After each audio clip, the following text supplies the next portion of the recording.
जय हिंद दोस्तों, मैं मुकेश श्रीवास्तव और इस चैनल में आपका स्वागत करता हूं। दोस्तों, जब भी बीपीएससी का फॉर्म आता है तो बहुत सारे क्वेश्चन दिमाग में घूमने लगता है, जैसे कि बीए करने के बाद ही यानी ग्रेजुएशन करने के बाद ही फॉर्म भर सकते हैं या फाइनल ईयर में है तब भर सकते हैं, हिंदी मीडियम से दे सकते हैं या इंग्लिश मीडियम से दे सकते हैं, बाहर के राज्यों को क्या मतलब फायदा मिलता है, क्या फायदा नहीं मिलता है, बाहर के राज्यों के जो उम्मीदवार हैं, तो यही सब सारे क्वेश्चन इस वीडियो में आपको मिलने वाला है।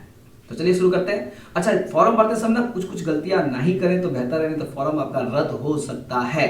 तो यहां देखते हैं पहला, जैसे कि आपका न्यूज में आया था कि 67वां बीपीएससी का जो फॉर्म भरने की प्रक्रिया है वो 1 घंटे में पूरा होगा। अब इसको समझिए, इससे पहले जब फॉर्म भराता था ना तो 2 बार होता था, एक तो रजिस्ट्रेशन होता था, फिर रजिस्ट्रेशन नंबर, फिर दूसरा 24 घंटे के बाद, यानी जो पैसा जब पेमेंट कर देते थे तो 24 घंटे के बाद फिर वो रजिस्ट्रेशन नंबर डालते थे तो वो फॉर्म खुलता था, फिर उसके बाद उसको भरते थे, तब जाकर आपको फॉर्म फिल होता था। लेकिन अब ऐसा नहीं है, ये दोनों प्रक्रिया जो 24 घंटा बाद वाला कहानी था वो एक साथ होगा। ये रजिस्ट्रेशन होगा, पेमेंट होगा और फॉर्म भराएगा और प्रिंट निकाल के रख लीजिएगा।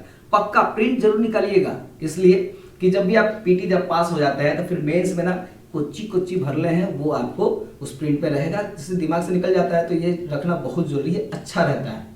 तो और एक चीज और भी है, कभी कभी कोई उम्मीदवार एक से ज्यादा फॉर्म भर देते हैं, मतलब 2 को, तो दोनों जाएगा। ठीक, एक उम्मीदवार एक से अधिक फॉर्म नहीं भर सकता है, नहीं तो उम्मीदवारी रद्द हो जाएगा।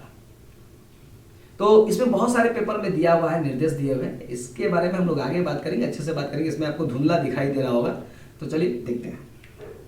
यहां पे देखें, पहले थोड़ा सा डिटेल में, कुल पद कितने हैं? 606। अब आते हैं रजिस्ट्रेशन प्रक्रिया कब शुरू हो रही है, तो 30 सितंबर से। कब तक होगा? 5 नवंबर तक। 5 नवंबर तक होगा।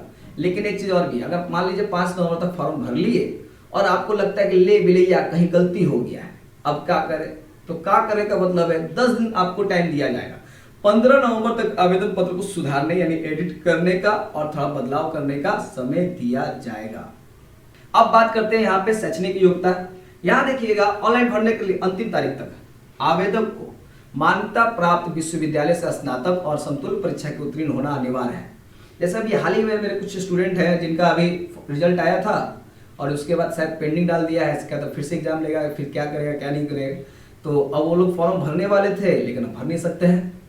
तो अगर मान लेते हैं कि अगर वो अभी स्टार्ट हुआ है 30 सितंबर से और 15 नवंबर तक भरना है और 1 महीना के अंदर यानी अंतिम तारीख 5 नवंबर तक के अंतिम तारीख तक अगर उनका सब कुछ फाइनल हो जाए कि हाँ भैया रिजल्ट आपका जो निकला था वो ठीक है या ऐसे वैसे, तो वो लोग फॉर्म भर सकते हैं। क्या बोला? अंतिम तारीख तक स्नातक होना जरूरी है। यानी यहां पे आप ये क्लियर कर लीजिए कि अगर आप फाइनल ईयर में हैं और फाइनल का एग्जाम नहीं दिए हैं तो आप फॉर्म नहीं भर सकते हैं।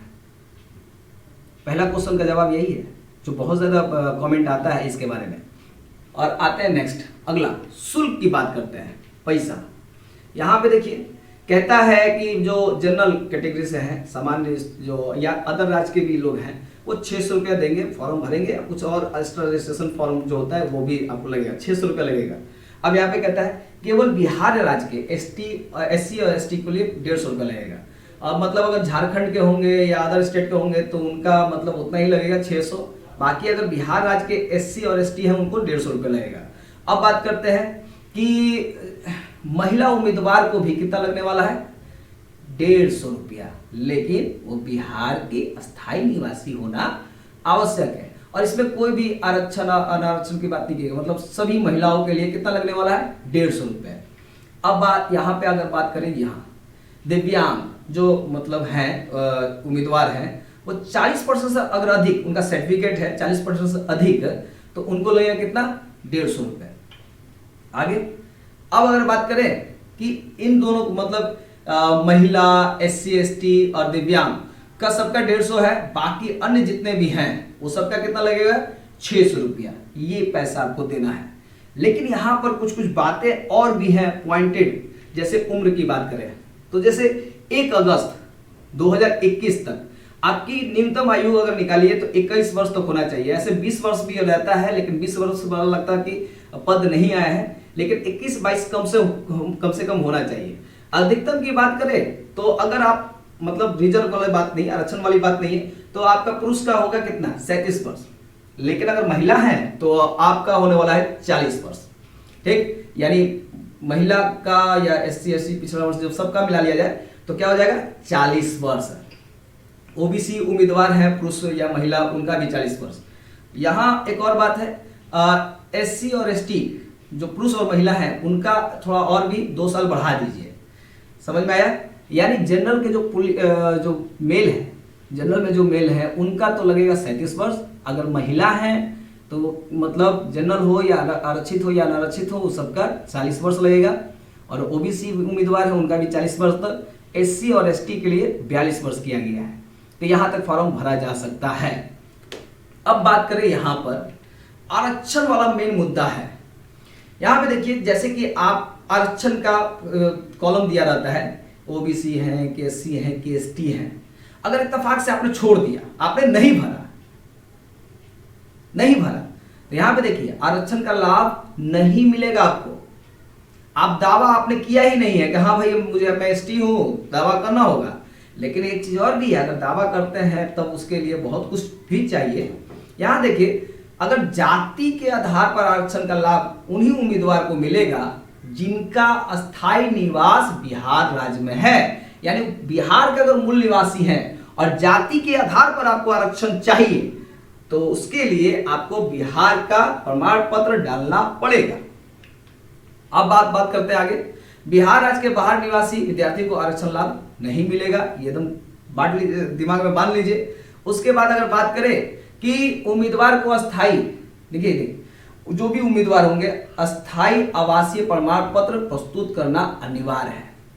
यानी अगर आप आरक्षण का डिमांड करते हैं, आपने दावा किया है, तो आपको ये सब चीज के लिए रिक्वायरमेंट है, आपको बताना पड़ेगा। अब बात करते हैं यहाँ पर, जैसे कि कॉलम बाय कॉलम। यहाँ पे देखिए, अगर SC ST की बात है और वो उम्मीदवार चाहते हैं कि मैं SC ST हूं और आपने क्लिक किया है कि यस, तो आपको कुछ प्रमाण पत्र जमा करना होगा, जैसे कि जाति प्रमाण पत्र, जैसे कि अस्थायी निवास, 2 आपको बनाकर रखना पड़ेगा और वो जमा करना पड़ेगा। अब आते हैं नेक्स्ट। यहाँ पे देखिए, पिछड़ा वर्ग और अत्यंत पिछड़ा वर्ग उम्मीदवार के लिए क्रीमी लेयर का एक रहित प्रमाण पत्र होता है, वो जमा करना पड़ेगा। ठीक, तो ये एक प्रमाण पत्र हो गया। साथ में आपका अस्थायी निवास वाला तो है ही, क्योंकि आपको बताना है ना कि हम बिहार के रहने वाले हैं। ये मूल निवास वाला अस्थायी प्रमाण पत्र चाहिए, साथ में क्रिमी रहित प्रमाण पत्र भी आपको चाहिए, इसमें कंफर्म है। अब बात करते हैं यहाँ पे आगे, जैसे कि आरक्षण का दावा अगर करते हैं, अगर आप विवाहित हैं और आपका जो प्रमाण पत्र जब लगेगा पति के नाम वाला नहीं, उसका जो एड्रेस उसका नहीं आएगा, पिता के नाम का जो पता है, ठीक ना, वो निर्गत आपको करना पड़ेगा, ना कि पति के नाम से, तभी आपको आरक्षण मिलेगा। ये पॉइंट नोट कर लिया जाए, ये क्वेश्चन मेरे से एक बार पूछा गया था। फिर आते हैं नेक्स्ट। यहाँ पे देखिए, जो दिव्यांग हैं, अगर मान लेते हैं कुछ दिव्यांग लोग फॉर्म बनाए हुए हैं, अपना सर्टिफिकेट बनाए हुए हैं और उनका एक टाइमिंग दिया हुआ है और तो रिन्यूअल कराना होता है। अगर मान लेते हैं आपने भरा और डेट खत्म हो गया, तब मान्य नहीं होगा, इसलिए पहले से रिन्यूअल करवा लीजिए, जिससे आपका वो आप सर्टिफिकेट को मान्य रखें और आपको वो फायदा आरक्षण जो भी है, जो जिस पद में भी और एज में भी या पेमेंट में भी, वो सब में आपको मिले, ये जरूरी है। और भी अगर बात करें ना, कुछ बातें हैं, जैसे कि जब आप फॉर्म भरते हैं तो जैसे कि आप मेंस में कौन सा लैंग्वेज रखना चाहते हैं, हिंदी या इंग्लिश, तो आपको अभी से ही भरना पड़ेगा कि भैया हम हिंदी से लिखेंगे या इंग्लिश में लिखेंगे। ठीक, दूसरा आता है आपका मेंस में आपका कौन सा सब्जेक्ट होना चाहिए। ये सबसे बड़ा क्वेश्चन है, दिमाग का दही हो जाता है। बहुत लोग बोलते हैं सर कुछ ही ले, अरे क्या लीजिएगा बताते हैं। जैसे अगर वो सब्जेक्ट लीजिए जो आपका ऑनर्स है, अगर मान लीजिए आप पढ़े ही नहीं है, अच्छा नहीं लगता है, तो आप वो सब्जेक्ट लीजिए जो आपको बहुत अच्छा लगता है। जैसे आज की डेट में ना साहित्य से अच्छा खासा नंबर उठा रहे हैं लोग, इतिहास खास कर लेते हैं लोग, और इतिहास लेने का पीछे बहुत बड़ा रीजन है। पहला रीजन कि पीटी में भी आपका 30 से 40 क्वेश्चन, जीएस पेपर 1 में भी आपका एक सेशन में 3 क्वेश्चन आधुनिक भारत से पूछता है, और फिर आपका ऑप्शनल इतिहास हो जाएगा। तो यहाँ पर इतिहास लेना इसलिए फायदेमंद रहता है। उसके बाद पब्लिक एडमिनिस्ट्रेशन लेते हैं या पॉलिटिकल साइंस लेते हैं, तो वो आपके ऊपर है, आपको कौन सा सब्जेक्ट अच्छा लगता है। अगर हम आपसे बोल दें अरे यार मैथ में बहुत नंबर उठाए इस बार, मैथ ले लीजिए, अरे तो कैसे ले ले, हमको आता ही नहीं है तो कैसे ले ले। ज्योग्राफी ले लो, मेरा फेवरेट है, अरे मेरा फेवरेट है ना, आपका फेवरेट है कि नहीं इस पे डिपेंड करता है। तो सब्जेक्ट वही लेना चाहिए जो आपको अच्छा लगे। लेकिन फॉर्म भरने से पहले एक काम और जरूर कीजिएगा इस क्वेश्चन को लेकर। जैसे मान लेते हैं कि आपने सोच लिया कि मुझे ज्योग्राफी लेना है, तो आप क्या कीजिएगा कि ज्योग्राफी में जो 10 साल से जो मेंस में क्वेश्चन पूछे गए हैं, एक बार उसका बुक खरीद लीजिए कि 10 साल में ज्योग्राफी से कहाँ से क्वेश्चन पूछे गए हैं। इससे क्या फायदा होता है आपको, इससे यही फायदा होता है कि आपको आइडिया हो जाएगा कि हाँ भाई हम निकाल सकते हैं, क्वेश्चन जो आ रहा है ज़्यादा हार्ड नहीं आ रहा है, यहाँ मेरा रेंज तक है, तो आपको अपना रेंज पता चल जाएगा, जिससे आपके जो टेंशन होता है, क्योंकि बहुत लोग ना बस ऐसे ही भर देते हैं, सर से पूछ लेंगे भर दो, हाँ सर बोले हैं, अरे सर बोले हैं तो इससे क्या मतलब है, आपका दिल क्या कहता है उस पर डिपेंड करता है। तो ये सारे प्रश्न हैं जो आपको एकदम ध्यान रखना होगा और फॉर्म भरिए। और मेरा भाई दुआ है कि आप अपने माँ बाप का नाम रोशन करें। चलिए फिर मिलते हैं नेक्स्ट वीडियो में। जय हिंद।